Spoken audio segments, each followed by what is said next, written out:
Definisi orang sukses bukan dilihat dari pendidikannya. Oke, terus? Ya, saya maaf, saya nggak punya gelar akademis, ya kan? Saya cuma SMA doang, gitu. Tetapi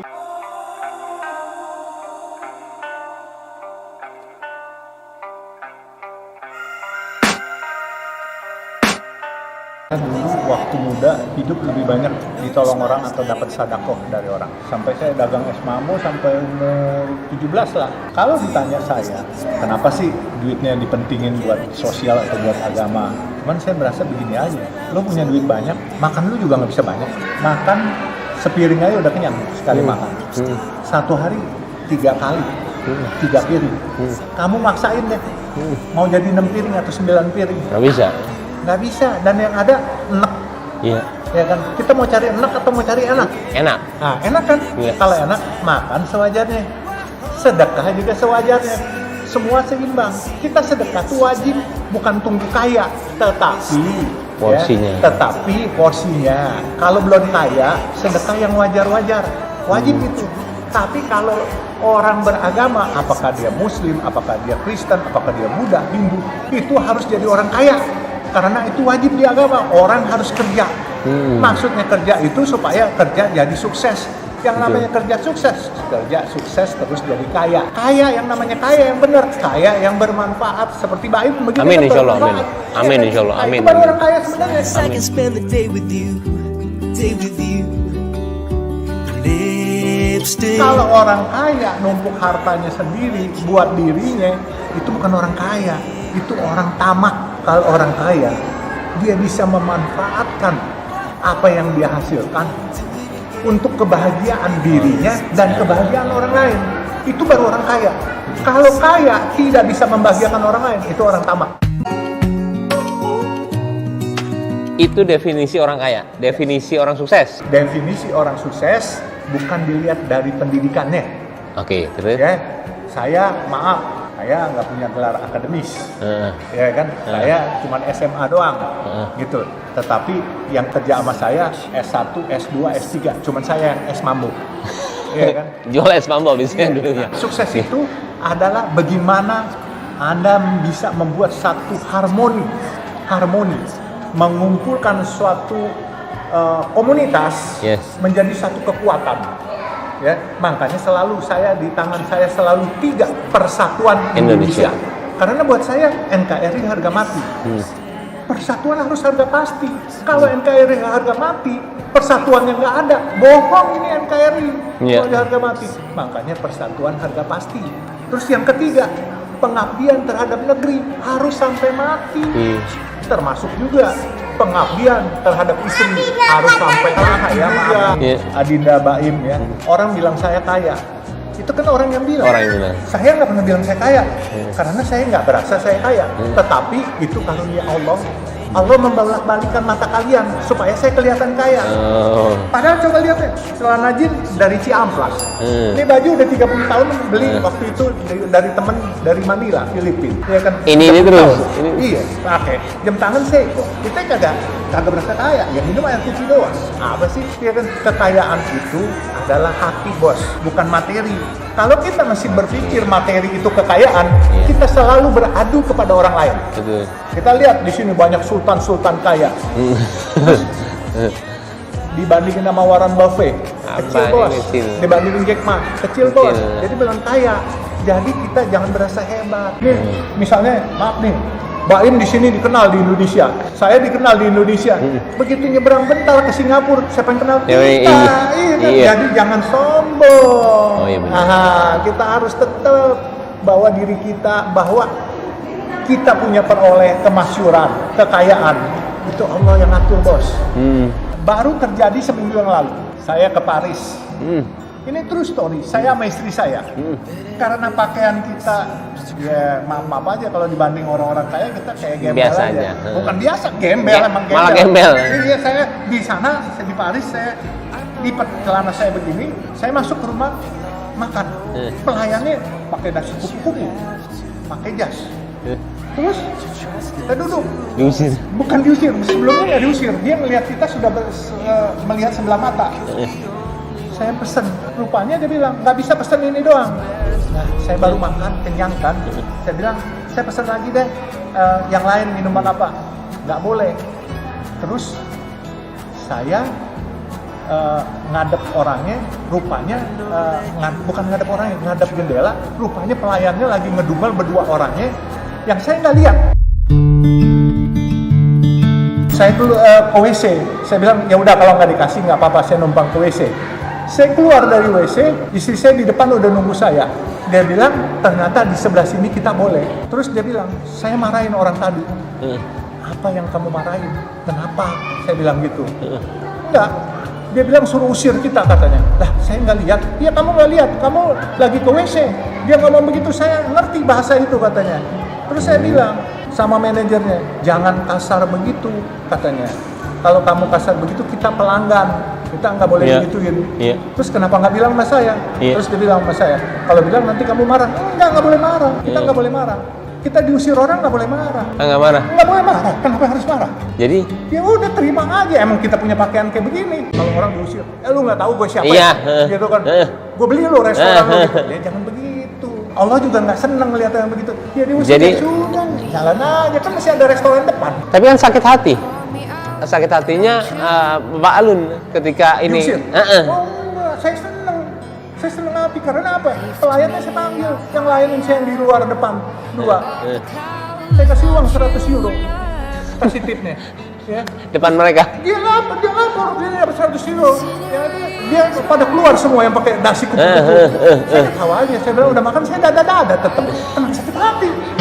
Dia kan nggak boleh sakit hati. Dia kan dia usir saya, dia kagak dapat 100 euro. Jadi dihina orang tidak boleh marah. Iya kan, balas dengan kebaikan. Pasti dia nyesel, mules-mules dia. Ini kejadiannya baru minggu lalu di Paris.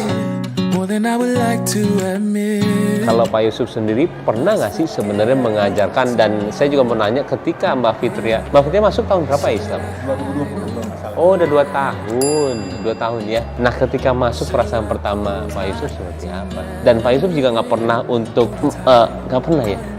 Tidak pernah. Saya tidak pernah memaksa anak-anak saya untuk masuk Islam ataupun masuk Kristen ataupun masuk Buddha. Tidak.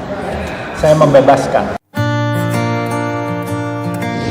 Anak saya itu Fitri itu padahal waktu dia umur 3 tahun atau 4 tahun, karena dia punya pengasuh, susternya dia itu seorang muslimah yang taat, itu sudah dipakai mukena dia sebenarnya. Iya, jadi ada foto dia waktu umur di bawah 5 tahun itu dia pakai mukena sebenarnya. Itu nggak mengerti bahwa dia akan masuk Islam. Nah saya juga kaget waktu dia bilang dia mau masuk Islam, tuh percaya dan tidak percaya saya bilang, merinding ya. Saya bilang, what? Kamu mau masuk Islam? Kenapa baru sekarang? Saya bilang begitu, malah saya nanya. Berarti umur berapa, Maaf? Pasti umur berapa? 2020? 35-an. Masih muda ya? Terus pas Pak Yusuf dengar? Saya bahagia, terharu, dan kaget. Sampai saya begitu udah kelar ngomong sama dia, saya suka gini tadi, gue mimpi nggak sih gitu. Saya bilang bisa sakit juga, bilang sadar nih gue nih, gue kan mimpi gitu. Dia lebih aktif daripada saya, dan dia bilang kalau papa nggak sanggup bikin 1000 masjid, saya yang terusin. Saya bilang gini, 1000 masjid kita bikin dulu 10, sisanya 990 kata sesepuh kita, jangan buat masjid nanti masjidnya kosong. Iya betul. Bisa juga kita mau umat. Betul. Bikin aja yang 990 kebajikan. Betul. Misalnya bangun irigasi, bangun jalanan, bangun jembatan, bangun saluran air, pompa atau apa, itu diganti ke situ. Nah kita sedang memodifikasi, tapi saya waktu saya gini, oke 1000 saya nggak buat dulu, saya bikin 10, baru sisanya 990 yang kebajikan. Karena apa? Saya baru buat alhamdulillah, baru buat umat.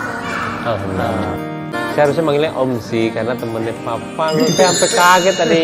Iya, Ibu Mantara. Saya dulu sama Papa Yu kalau ketemu saya paling ingat Bapak Yu yang alum sini rantainya gede. Ada ini. Rantai salam ya buat Papa. Iya. Berarti mu'alafnya itu saya tahun 81. lebih ke arah agamanya karena diajarin apa karena tahu sendiri? Tahu sendiri. Saya nggak ada yang ngajarin. Dari Cuman melihat orang atau dikasih wejangan ya sering. wejangan Dari guru-guru. Saya dengar ceramah, dengar pengajian. Saya baca kitab nggak bisa. Huruf gundul, huruf Arab nggak bisa saya. Berarti 81 sebelum menjadi sesuatu ya? Belum. Hey, I try my best to talk to you. Saya juga tapi mau nanya satu juga persepsinya. NFT sama metaverse menurut Pak Om Yusuf gimana? Apa? NFT sama metaverse nggak tahu ya? Nggak ngerti. Nah, bagus. Kalau saya selalu dari mulai kripto, semua saya menasihati putra putri saya, never touch. Ya, karena segala sesuatu yang menjanjikan keuntungan yang luar biasa akan menjanjikan kebangkrutan yang luar biasa juga. Saya yang pernah saya alami, main falas dan forex, saya pernah dikasih untung paling 20 juta dolar, gitu kan. Tapi dikasih buntung 400 juta dolar. Hah? Beneran ini? Beneran 98 habis. Hah? Astagfirullahaladzim. Jadi you jangan main-main, itu judi yang paling bahaya. 1 jam 6 triliun. 1 jam hilang 6 triliun. Waktu peristiwa Mei, itu pas Pak Harto buka pack-nya, dolar habis. Langsung saya cut loss. Tapi untung saya bisa kembali lagi hari ini. Tapi setelah itu, malaikat saya yaitu istri saya, Pak, kita cari duit sama-sama. Nanti saya ikut kerja lagi. Dulu istri saya kerja di bank. Ayo kita mulai lagi. Hah? Tadi bawa lagi? Iya, saya gelar sejadah. Saya bilang sama Allah, ya Allah, kasih aku kesempatan dan kesehatan. And I will be back dengan ridho. Makanya saya bilang, Allah udah kasih. Terus saya mau buat apa? Mau buat saya? 1 jam aja bisa hilang lagi. Iya loh. Mending saya buatin masjid aja. Saya buatin nasi kuning. Saya buatin kebajikan. Kekuatan doa itu dahsyat. Jadi jangan menganggap sepele doa. Kalau di Islam kan bilang, kalau 40 orang mendoakan kita, itu langsung dijabah malaikat. Oh, Insya Allah.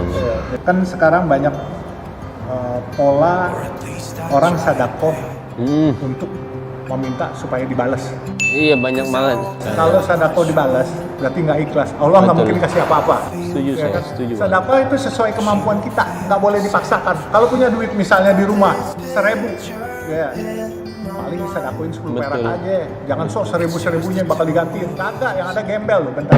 Sedekah itu sesuai kemampuan kita Betul. dan sesuai keikhlasan kita. Betul. Orang-orang bilang, saya punya tim media, saya nggak punya tim media. Saya tidak mencari pencitraan. Saya berjalan, ngalir apa saja, dan saya cuma punya Instagram yang dikelola oleh anak Iya saya. juga.